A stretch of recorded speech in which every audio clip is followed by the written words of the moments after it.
Second down, as always, for the past few weeks, we've been talking about COVID updates for each league, each major league. That is not going to change this week. We're going to go through the updates for the leagues for COVID, starting with the NBA. Again, they were set to resume July 31st at Walt Disney World Resort in Orlando, Florida. For those of you that don't know, and I've talked about this on the last podcast, that Florida, Arizona, Texas, I believe, are 3 states that are like spiking when it comes to COVID-19 positive cases. And this is not good for the NBA specifically because Florida is top 3 state in the world, or not in the world, sorry, in the U.S. that has ridiculous positive infections coming along, and it's not good for the NBA. I don't care how they talk about it with the bubble or what steps they have in place. If they're bringing all of their players to Florida to play in this bubble, it's still going to be putting the players at risk, which is one of the problems that I see. So obviously you have the problems with players and coaching staff that are continuously getting tested positive, and some players are even opting out in general. So some players didn't even get tested. They're not positive. They don't have COVID, but they're just not comfortable, going in and resuming the season during this time. And then, not to mention, you have star athletes in the NBA, key pieces testing positive. You have staff testing positive. This is not good for the NBA, especially if they want to start at the end of this month. So, they have their work, cut out for them. So if there's any positive cases in the bubble, the NBA said, if it's an isolated incident, then it'll be attended to on a case-by-case basis. But if there is an outbreak, then they will end the season immediately. And this is where I have a problem. So if obviously you need to have plans in place if anything happens within the bubble. But the fact that it sounds like they're not, confident in what they're already doing or what they have set in place, I don't think that they should do it. It's definitely possible to have the season, and I'll get into that. But the NBA, still, it's just a little risky. And these NBA players that are willing to play, hey, you're getting paid. I know you got to put money on the or put money in your pocket, food on the table, roof over the heads of your family. But, you could play at your own risk. But the NBA obviously is worried about their pocketbook and, their ratings and their TV deals ahead of the players' health and safety. But the NBA players, they're all grown men. They're able to make their own decisions for what's best for them and their family. So I don't have a preference either way. If the players are willing to play, then let them play. But make sure that, if there is an outbreak, don't let it out to infect more people. But even at that, the NBA should be looking out for the best interests of the players and looking out for the players in spite themselves. But they're worried about, again, the money. So next is the Premier League, who is pretty much setting the gold standard for leagues in the world when it comes to sports and COVID testing. For those of you that don't know, the Premier League, in their latest round of testing, had 2,250 tests and only one positive test out of those 2,000+. And this is not a shocker because the Premier League was able to put, great COVID procedures in place for player health, player safety. And for the last few weeks, actually, they've either had 0, 1, or 2 positive tests with like 1,500 plus tests each week. They're getting 1, maybe 0, 2. So they're doing a great job, especially with, making sure that most of the players are not getting infected or many players at all. So, big shout out to the Premier League. I think that they're showing the other leagues that it is possible, but you have to be fully bought in. You have to be 100%, committed to stopping this and worrying about player safety. So Premier League, big ups to them. They're setting the gold standard right now when it comes to COVID testing and keeping players safe. So if they could do it, I feel more confident for other leagues to do it.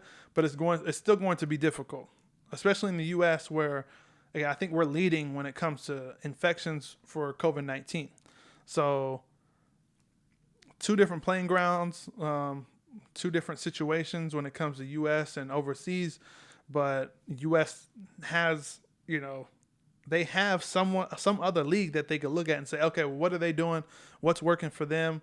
What's not working for them? And kind of do some means testing before their leagues, come up. The NBA still essentially has 30 days to get their everything in line. The NFL, which I'll get into soon, they still have a few months to get, their stuff in line. So we'll see how those, come, how they play out. NCAA continues to show that they do not care about the student athletes. There's been many positive tests when it comes to NCAA athletes. I went through this during my previous podcast.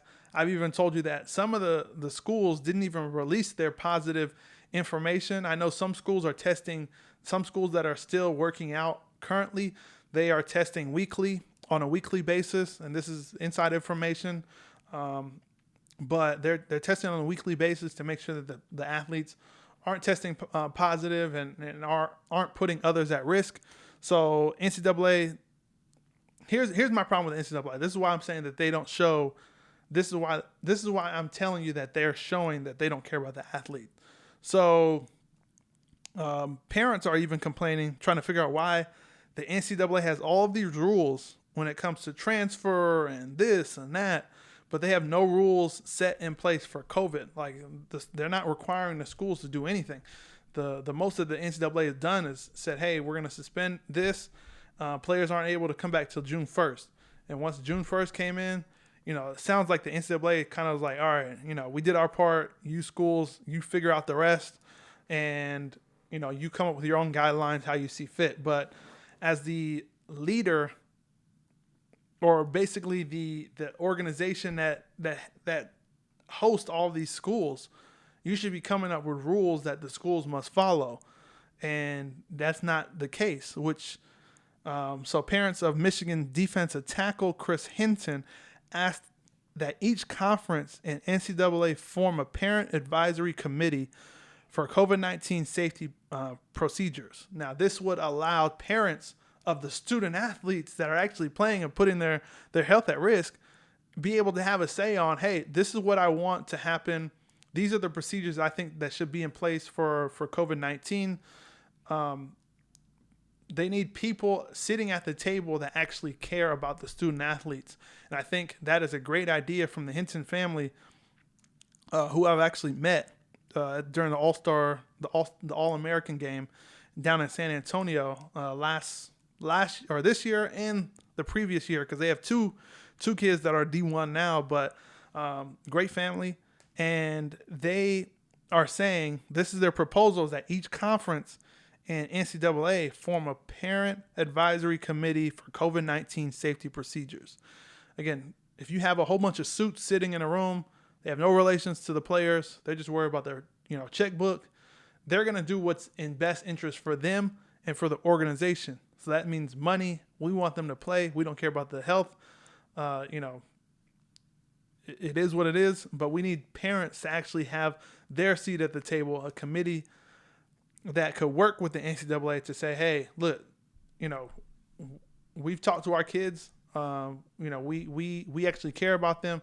These are some things that we want implemented and required by schools that are participating in the NCAA. So NCAA, they need to get on this immediately. Again, forming a parent advisory committee would be a great idea for the NCAA in the conferences. So hopefully those conferences are talking about setting these up.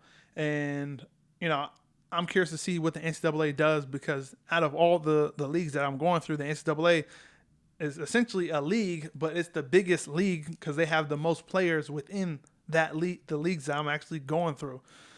Compare all the NCAA athletes to the NBA, Premier League, NFL, MLB. You add up all those other leagues, and put them together, they still don't have enough. They still don't have as many athletes as the NCAA overseas. So NCAA needs to do something immediately, and they need to again show that they care about the athletes. And this is a problem with the NCAA. And again, this is another reason why Power 5 schools need to look into getting out of the NCAA. It's embarrassing for the NCAA. I gave them credit a couple weeks ago on, trying to get players to vote, but again, time and time again, they show their true hand. They don't really care about the athletes. They're just looking to make money off of them before they go pro.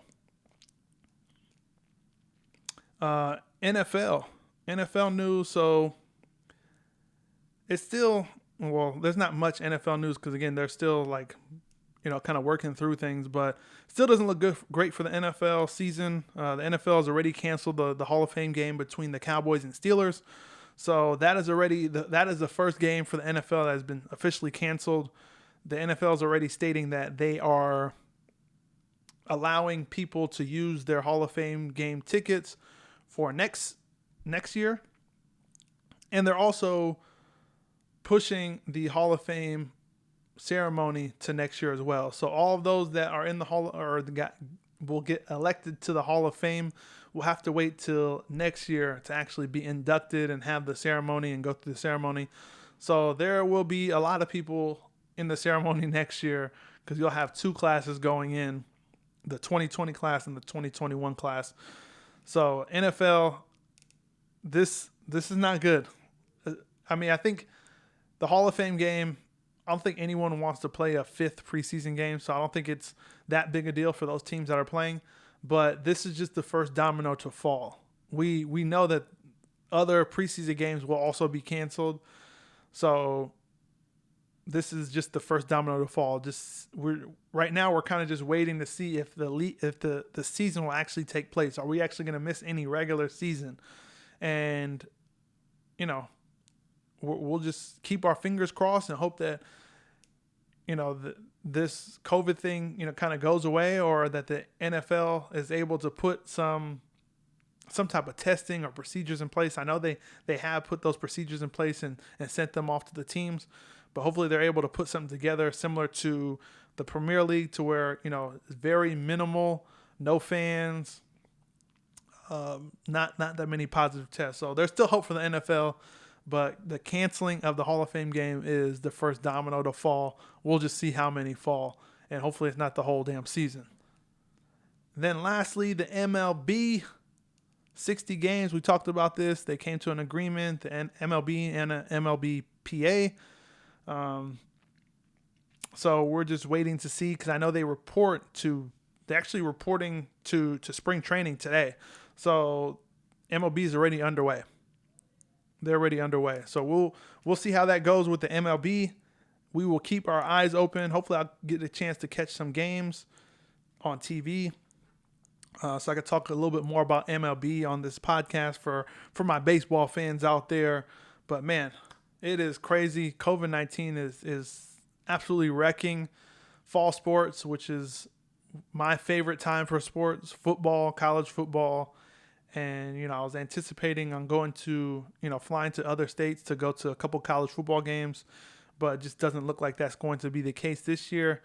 But I'll still be able to root and cheer for my guys, playing college football from the safety of my own home.